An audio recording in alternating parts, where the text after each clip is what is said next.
Hi, welcome to Chad's Silversmithing. Before we get too far into the video, if you wouldn't mind hitting the like button, that really helps to get my channel promoted, and I appreciate that. I also love it when people leave comments. So things like how you do things, constructive criticism, video ideas, those kind of things are great and super helpful, so thank you for that in advance. Today's project is going to be kind of an elk-themed project. We do a local elk-themed festival each year up in the mountains west of here. And it's also matches up with my Patreon's theme that I give them each month. This month's was woods and trees, so elk being woodland creature, this is a good one for that. This one's going to be a link bracelet with a piece of Norina jasper. It's kind of shaped like the head of an elk, and that'll be the centerpiece, but the links are going to be made to look like antlers. So we'll see how this goes. I've never made one quite like this.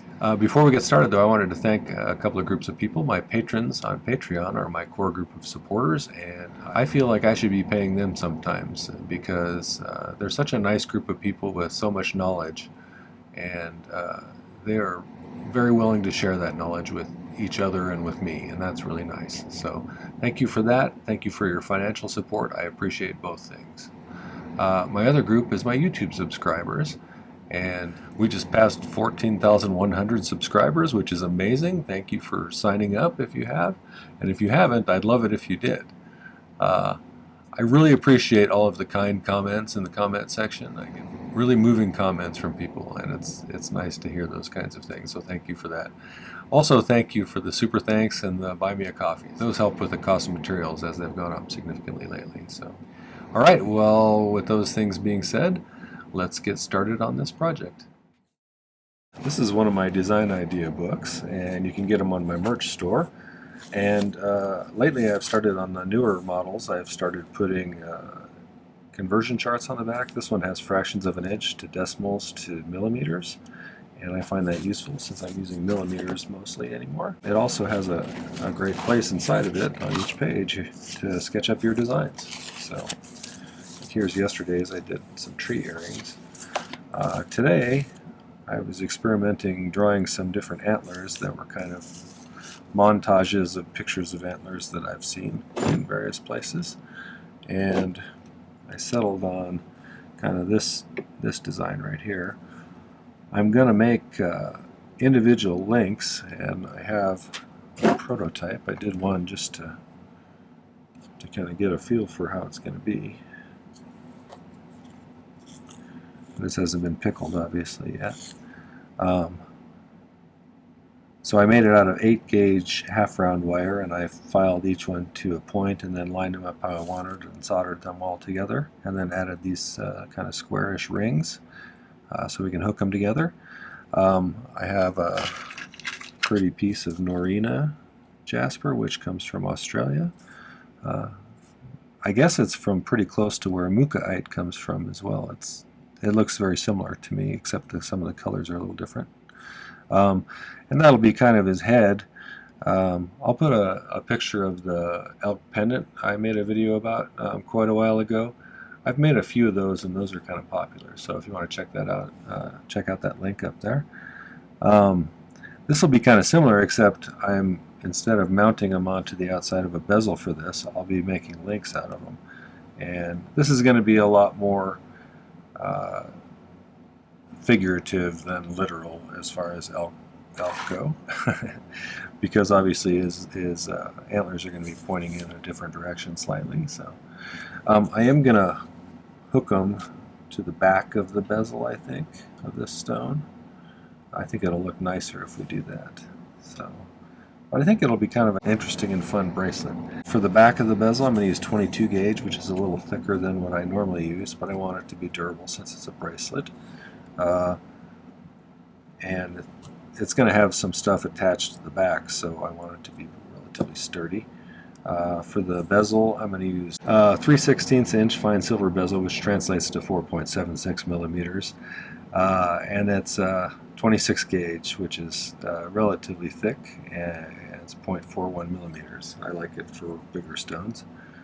I think I made these loops out of 16 gauge round wire, and I didn't write that down, but I'll add that in the description. And 8-gauge half round is 3.25 millimeters wide. So I think first let's make the bezel. So I got a piece of 22-gauge sterling sheet here, and some of that 3/16 inch, and we'll start off by filing the end flat.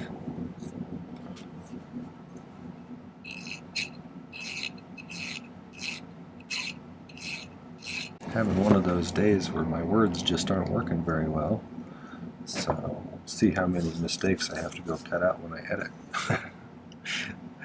Alright, so when you're doing a bezel for a stone that has a kind of a point on it like this, you never want to end it at the point because that's going to make it really hard to bend it over the stone when you get to that stage. So, point being, I'm going to make a bend in this here rather than have it end right there, and so the solder joint will be over on the side. I say this a lot in my videos, but you may not have seen any of my other videos. If you haven't, I use mainly hard silver sheet solder, and every once in a while I use a little easy for something, but most of the time just hard solder. I use a liquid flux that I dribble on mostly, sometimes spray on with a spray bottle. My torch is a Silversmith model, which is their acetylene air torch. And that's a great torch. I've been using that one for years.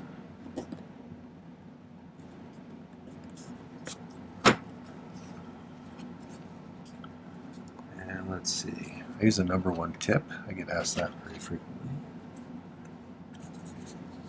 I'm going to make a little mark right there. I used to get asked about these little Fisker's shears all the time. I haven't gotten asked about that in a while. They're just craft shears you can get at a hobby store generally.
That piece of sheet. So this is a little bit thicker sheet than I usually use, and when you're soldering something as small as bezel material to something thick like that, it's going to take longer to get the bottom piece up to temperature. And a lot of times when you're a beginner, people have trouble melting their bezel, or have trouble with getting the bezel soldered down because they melt their bezel before they ever get that sheet up to the soldering temperature, and that's a real common problem at first. So we're going to try and focus the heat on the sheet. You can do that in a couple of ways. You can elevate it and heat from below. There's a couple of different ways to do that. I'm going to just rapidly move it around and kind of actively avoid the bezel. That's fine for this. If I was using even thicker stuff like 18, I probably would tip it up and heat from below. But we'll get it all fluxed, put some solder in there, and then we'll do our best to get that to solder down.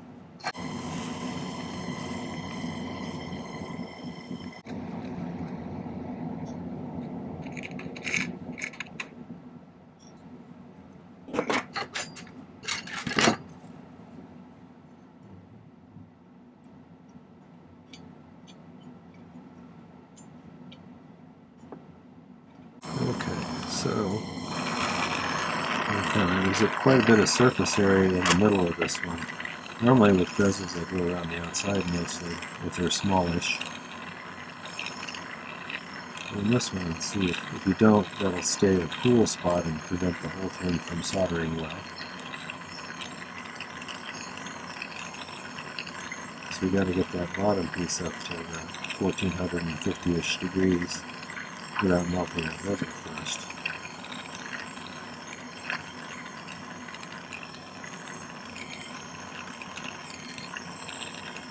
And once it starts to flow, as long as you have contact there, it should work along your face here.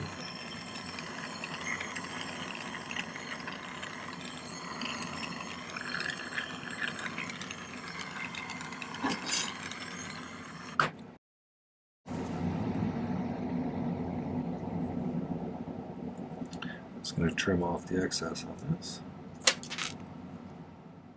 And we'll file it flush.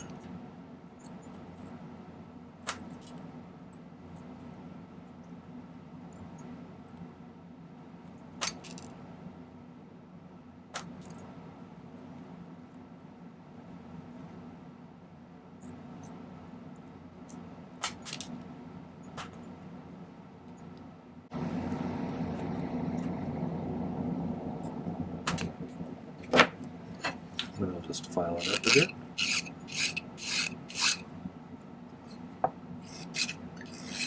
When you're doing this step, always try not to hit the top of the bezel because it'll make it so thin that it becomes sort of fragile. But it's okay to smooth it right into the bottom part of that, as long as you don't get too aggressive.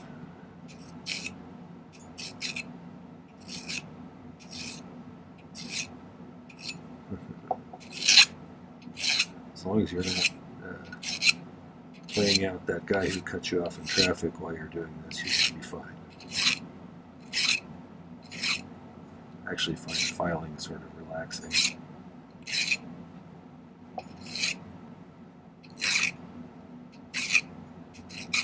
I didn't love it at first because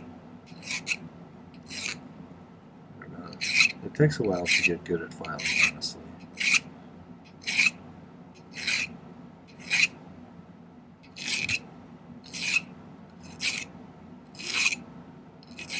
When I first started doing the channel, somebody in the comments sort of made fun of me for filing out in the open like this without bracing it against something, but I kind of use the file like a sculpting tool, I think.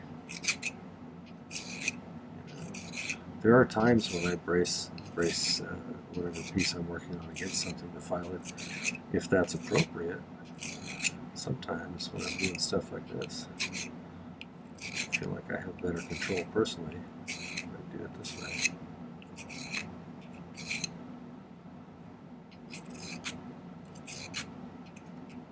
But everybody finds their own kind of way to do things. You should go with what works best for you.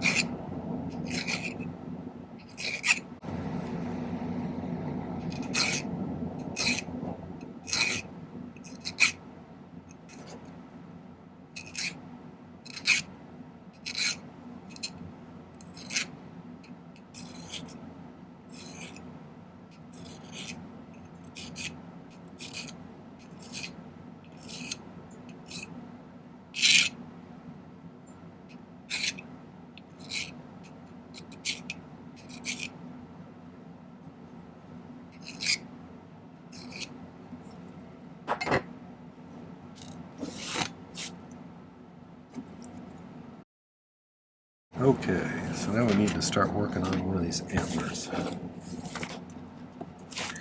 And the first one I did here, I was just going from scratch, so I kind of had to eyeball my drawing, and I did it this way to kind of get it similar to that. And I deliberately left it. I'm going to smooth this out after the fact with my Dremel and an abrasive white wheel, and maybe even a file for some of it because it's some pretty aggressive grinding away of stuff to smooth that out. But I left it this way so that you could see where the cutoffs were going to be for each of the pieces. Because it's basically, it looks like this lobster claw kind of shape down here, laying on top of a single curved sort of antler piece, which is laying on top of a double antler piece. So it's one curve here and then another little one coming off of there. So on this one I started with this piece here, and then I added this piece and soldered those together, and then I made the next piece, this piece, which is this one right here. I filed that into shape, and then I soldered those two together, and then I made the next piece, which is this lobster claw kind of piece. Made that, and then I soldered that on top of those. So that's what we'll do. To make the opposing link here, I'm just going to turn this upside down since I need to make one that matches it the other way. So we'll do that. But let's start with this one here. And I'm going to use 8 gauge half round. So, and I pre-bent this just a little bit because I'm going to try and get it to curve like that. But it needs to be a little bit more. But I'm going to have to file it to a point too, and kind of a gradual point. So this one's going to be quite a bit of filing to assemble this piece. It took me, I think when I was doing it off camera, probably 25 or 30 minutes to put that together, not even including the little square rings on the end. Okay. I don't want to get this so pointy that it's going to be dangerous to wear.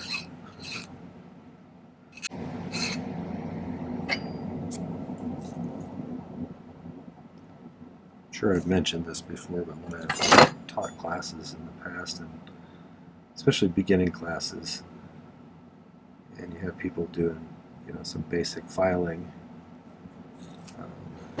everybody has kind of their own filing face because they get involved in what they're doing and they're trying to figure out how to, file a perfectly flat edge on something like that. And their look of concentration is different for everybody. It's kind of interesting to watch. A surprising number of people stick their tongues out between their teeth and their lips when they're filing. I'm not sure what that means. I'm going to snip that off. So it needs to go to, where did you go, marker?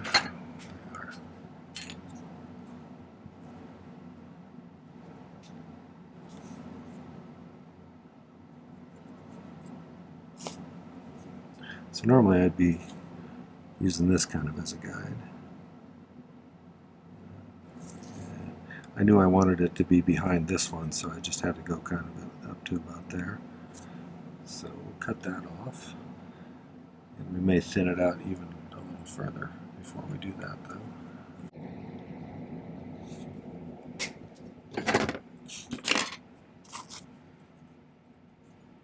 I always cut things a little longer than I need to because I'd rather cut them a little long than too short. You can always cut a little more off. It's harder to add stuff back.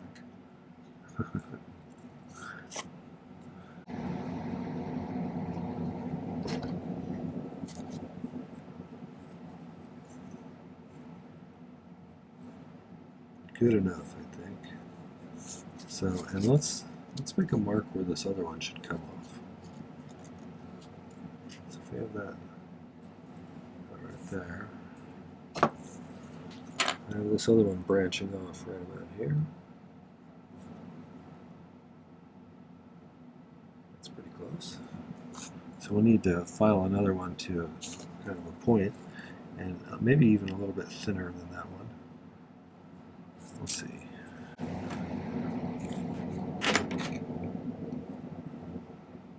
And it's going in the same direction. So.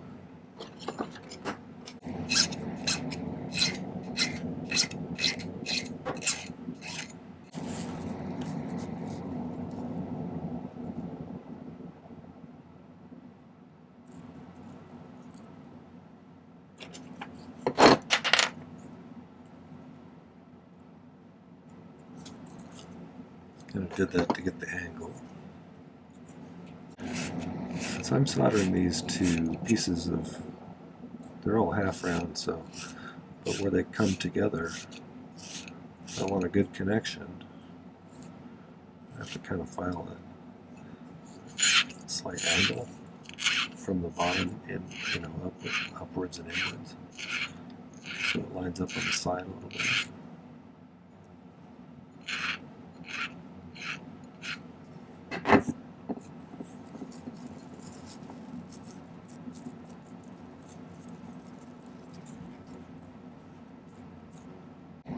That looks pretty good. Let's solder those together.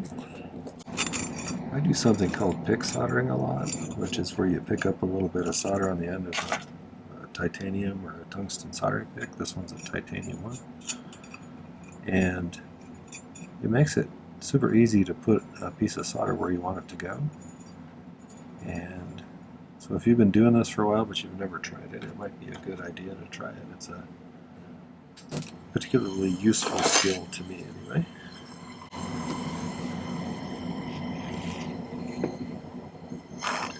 But I'll put a link up there for you.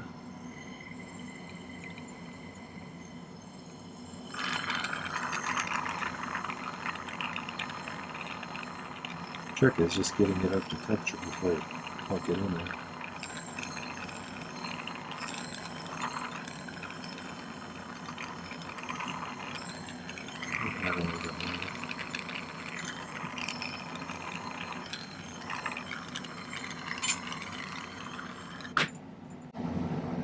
I knew this was a little bit longer, so, but I also knew I was going to have to bend it inwards a little. I think I did that on the first one, where I soldered it on that way, and then I bent it inwards to make it a little bit closer.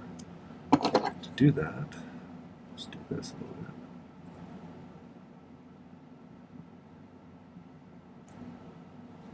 bit.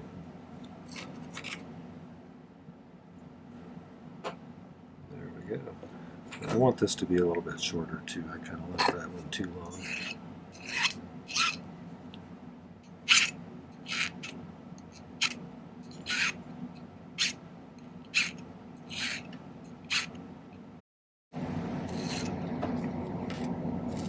Alright, that's looking pretty good.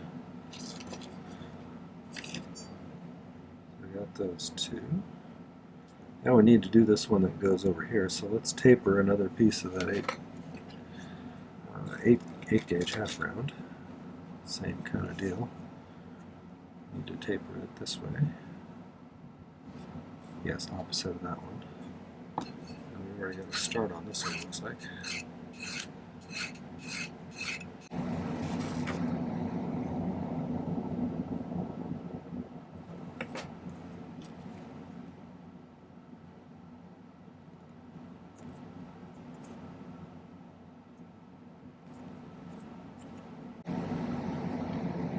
Let's do that.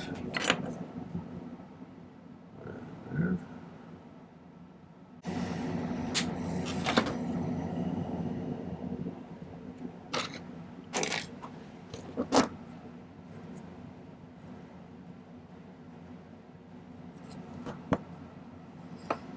Okay, so this one's going to go like this. But it needs to sit up there nicely. So we're going to have to flatten the top of this, kind of taper it down like that.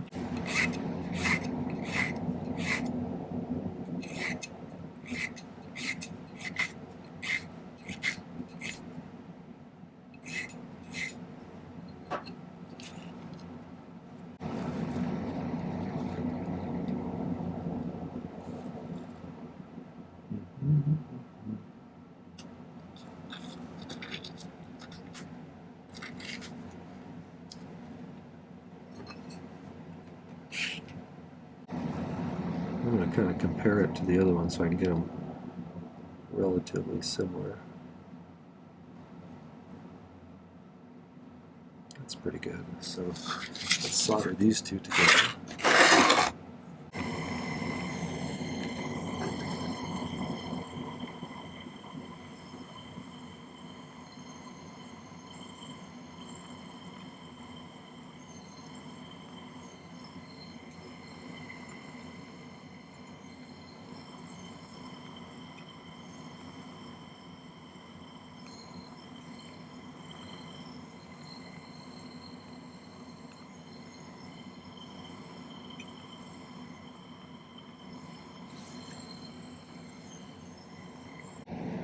I think we're in the ballpark. That's pretty close. So now we need to make our little lobster claw here.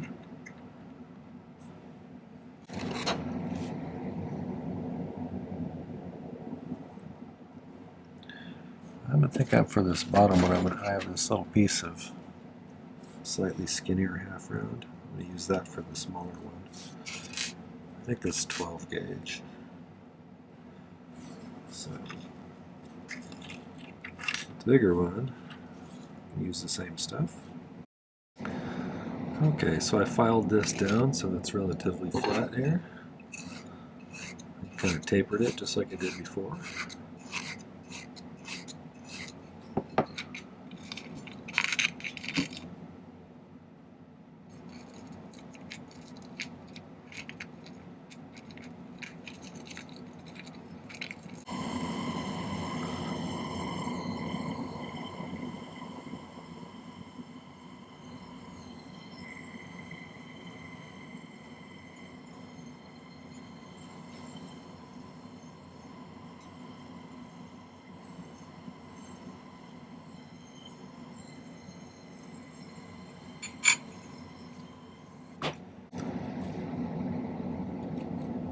That's pretty good, I think.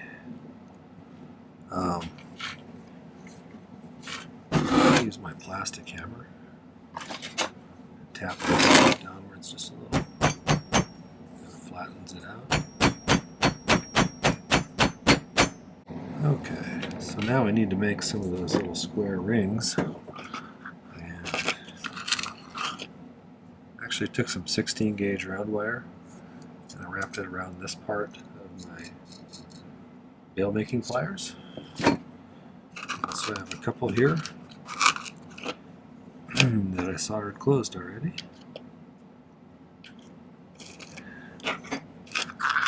And these ones that I'm gonna, I'm not sure what these kind of pliers are called, but they're probably chain making pliers or something like that.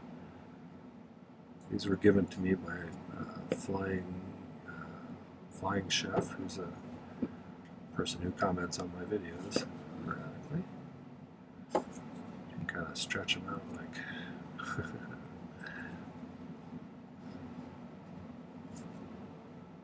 like that.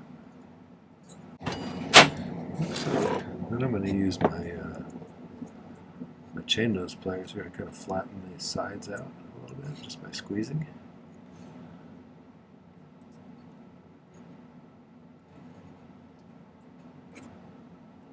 Make it kind of rectangular.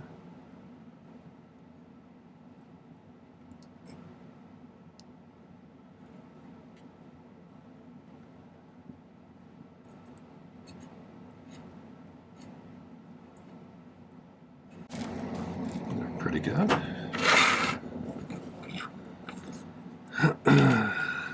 So one of these will solder onto this end like that. On the other end, I got the inside one up above, the outside one below slightly, so I'll have to bend those just a little bit. This one down slightly, this one up slightly.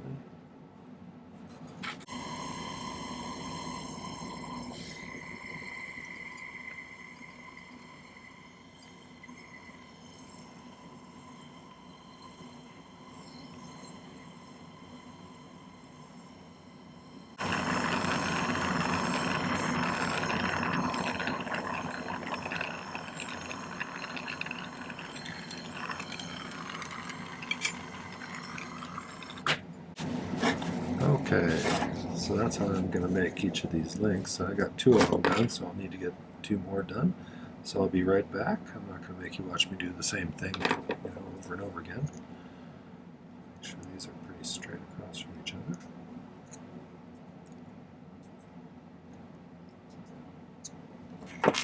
The other thing I'm going to need to do, since these are going to be mounting like up here, I need to create a way for that to happen. And I think I know what I'm going to do. I'm going to take strips of 22 gauge sheet and curl them around so that they look like the side.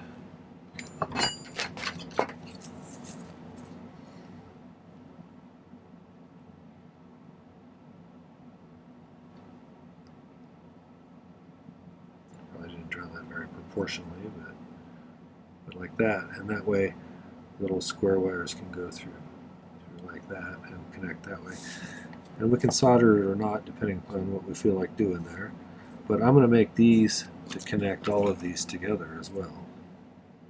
So that'll be what our links look like. So I'll be right back after I make those other ones.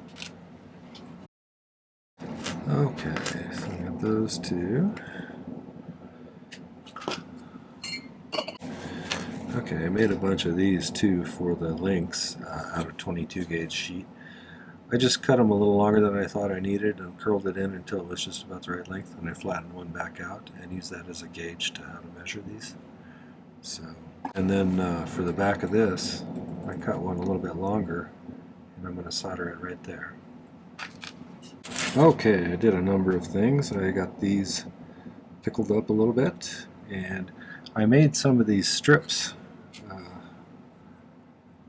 like this. I think I already told you that part, but I made one for the back of the head here as well. And we need to solder it on right about here. I kind of spent some time trying to get it lined up where I wanted to.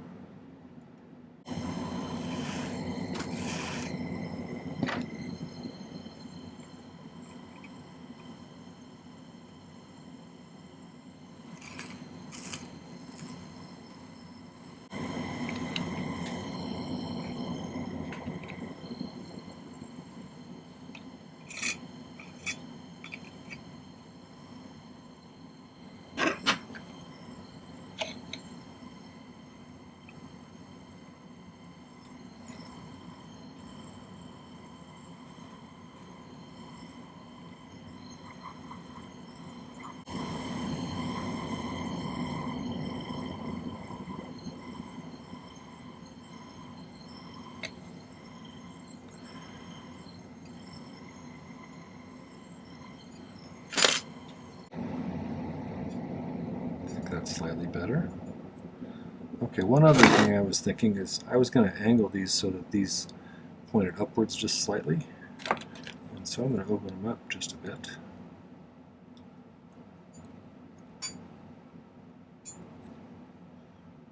And I think if I cut them like this, that'll force that curve to happen just a little bit.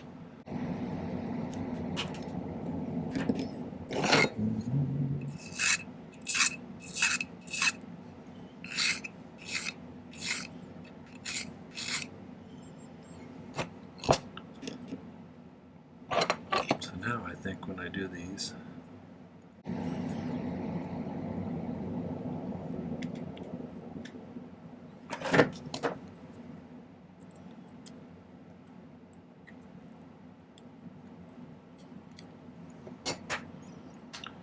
so what will need to happen is this will need to go over this one, and then we can kind of squeeze it down.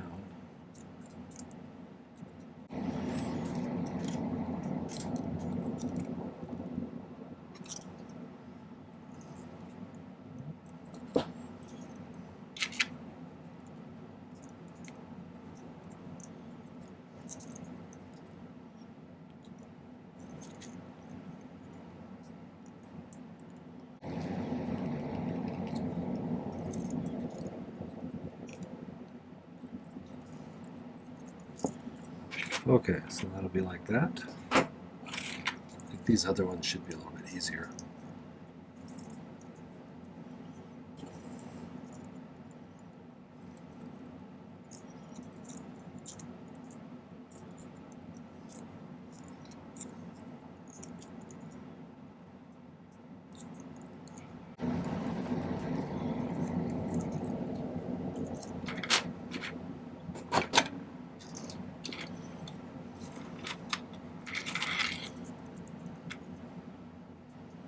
So I made myself a shepherd's hook kind of catch, and on the opposite side I'm going to hook one of these things like this with another one of these and a couple of rings, and I think that'll be our clasp. So this one I'll just hook together like that. Okay, so let's see if I can get this on here now.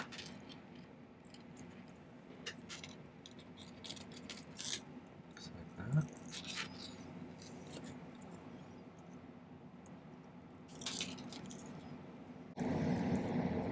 So we have a functional bracelet, I think. So let's let that pickle, and then I'll get it polished up and we'll set that stone and be done. I think that's going to be pretty cool, actually. So I'm going to take a little back break while it pickles.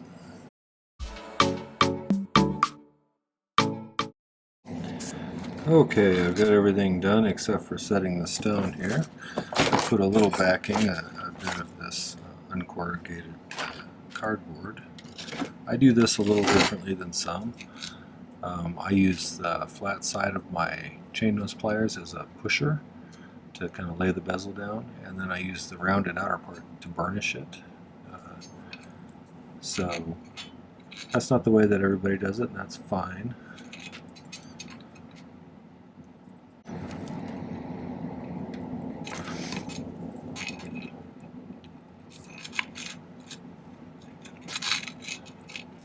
I meant to mention that when you're polishing chains, bracelets, necklaces, it's a little sketchy until you've had some experience. So you might want to have someone with some experience help you with that. Or you can't really get a great polish on things, but you could use a rotary tool and then tumble polish. But either way, the issue is containing the flopping parts so they don't get caught by a wheel. Put some elbow grease on that and just lay it down tight.